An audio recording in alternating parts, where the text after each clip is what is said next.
Ini juga penting teman-teman. Ternyata ya, kalau kita mau, kan orang bercanda teh pengen semangat lagi nih, biar nggak bosen. Bercanda mah untuk menghilangkan sedih, bercanda mah untuk menghilangkan stres, bercanda supaya dapat energi baru kan. Ternyata ada yang lebih efektif daripada bercanda kalau kita pengen semangat lagi. Kalau kita pengen survive dari sebuah masalah, ada yang lebih efektif daripada bercanda.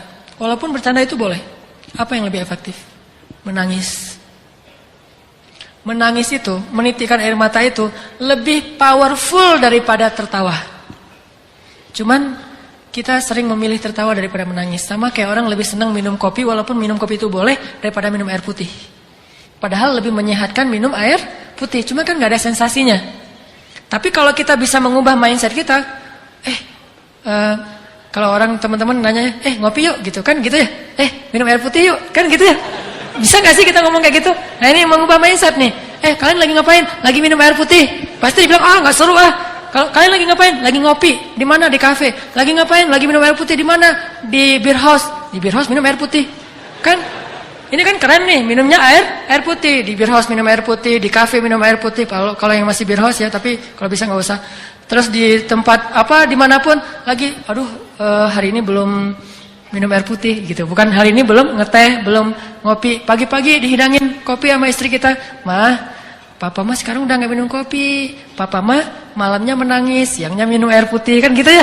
Wah itu keren tuh. Malamnya nangis, siangnya minum air putih. Berarti papa udah gak bercanda dong. Enggak mah nangis gitu. Jadi air mah nangis sambil tersenyum. Mana nangisnya ya. Coba kita ubah mindset dari boleh minum air putih, tetapi boleh minum kopi, tapi yakinlah air putih lebih baik daripada kopi. Makanya Nabi mengatakan air itu tahurun, air itu bersih dan membersihkan. Air itu bersih dan membersihkan, dan memang secara medis, secara kedokteran, secara biologi juga air putih paling baik untuk tubuh kita. Sangat menggantikan energi tubuh kita.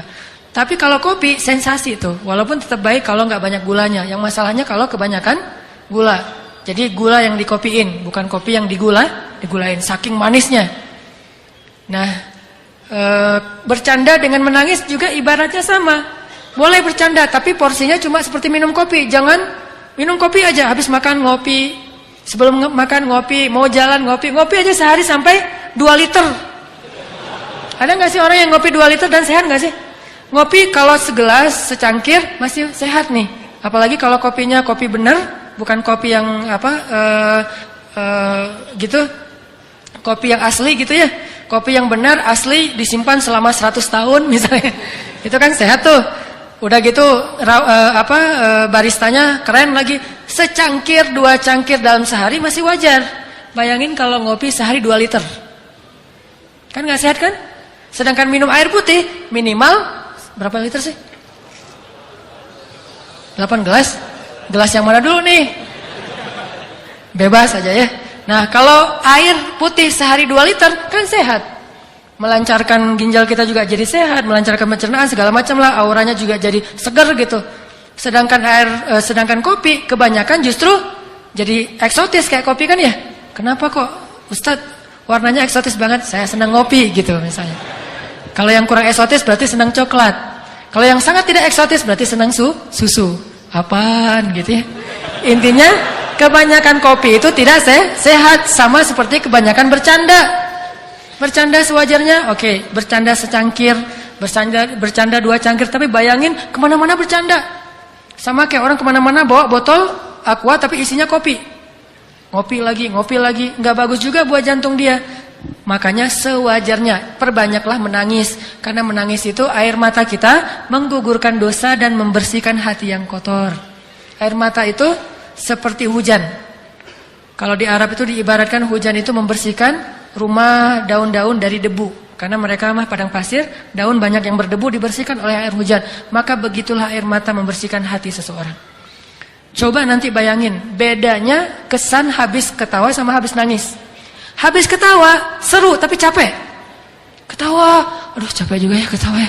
Capek kan? Tapi kalau menangis, insya Allah gak akan capek. Kalau nangisnya karena dosa-dosa, nangisnya karena ingat Allah, nangisnya karena ingat akhirat, itu gak akan capek. Justru habis nangis, semangat tuh.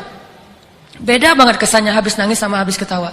Makanya ketawanya jangan kebanyakan. Nabi mengatakan, kalau kalian melihat apa yang aku lihat, kalian akan sedikit tertawa. Boleh ketawa tapi sedikit, dan banyak menangis. Makanya kalau teman-teman belajar, saya juga lagi belajar nih, lagi galau, nangis. Gak apa-apa, nangisnya tapi bukan karena masalah itu. Karena ya Allah, ingat dosa-dosa, ingat akhirat. Baca ayat-ayat tentang la uqsimu biyaumil qiyamah wa la uqsimu bin nafsil lawwamah. Kita baca ayat itu, kita renungin, nanti saya pada hari itu gimana ya nasib saya? Coba bayangin nasib kita ketika bangkit dari kubur, kita jadi apa tuh? Ketika bisa menangis, berarti mata kita termasuk mata yang diberkahi. Justru salah satu di antara bukti seseorang itu jauh dari Allah, dia matanya menjadi beku, tidak pernah bisa menangis. Dan setelah menangis, pasti kesannya berbeda ketimbang setelah ketawa. Makanya kalau disuruh milih, banyakan mana? Banyakan nangis deh. Tapi kenyataannya kita dalam sehari lebih banyak tertawa, hampir tidak pernah menangis. Tunggu nangis kalau udah banyak masalah banget baru nangis. Dan kita waktu itu akan ngelihat, ketika kita banyak menangis, kita doanya lebih khusyuk, sholatnya lebih khusyuk, ngajinya lebih banyak kan ya, energinya nambah kalau kita nangis, kayak dicas gitu. Sedangkan kalau ketawa jadi males.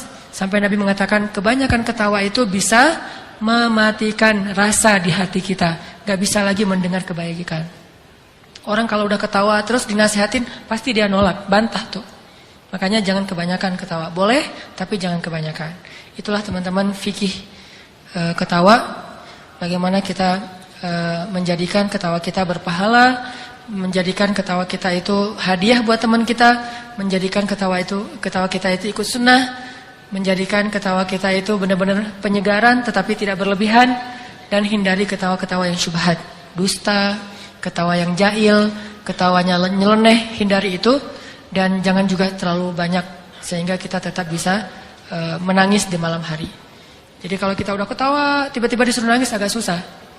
Saya kurang bisa ya langsung membalikkan kondisi dari habis ketawa nangis, susah. Kecuali ketawa, nangis, kenapa ketawa kok nangis? Mati lampu. Lagi film, lagi bola gitu seru, tiba-tiba mati lampu kan nangis ya. Karena mau gol nggak jadi gara-gara bukan nggak jadi gol, nggak jadi ngelihat gara-gara mati lampu. Itu mungkin bisa, tapi bukan nangis karena Allah. Tangisi dosa-dosa, maka bergugurlah dosa itu. Tapi kalau kita mentertawakan dosa, maka bertambah dosa kita. Tangisi kesia-siaan hidup kita, karena ketawa juga bisa membuat hidup kita banyak sia-sia. Jangan banyak ketawa, tapi boleh banyaklah menangis. Cari teman yang bisa buat kita menangis, karena teman yang bisa buat kita ketawa itu udah banyak. Teman yang sehari-hari bisa bikin kita ketawa udah banyak. Yang sedikit itu teman yang bisa bikin kita menangis. Cari itu juga biar balance tadi tuh. Kalau nggak bisa nangis lebih banyak, minimal 50-50 deh. Yang penting harus ada nangis dalam sehari.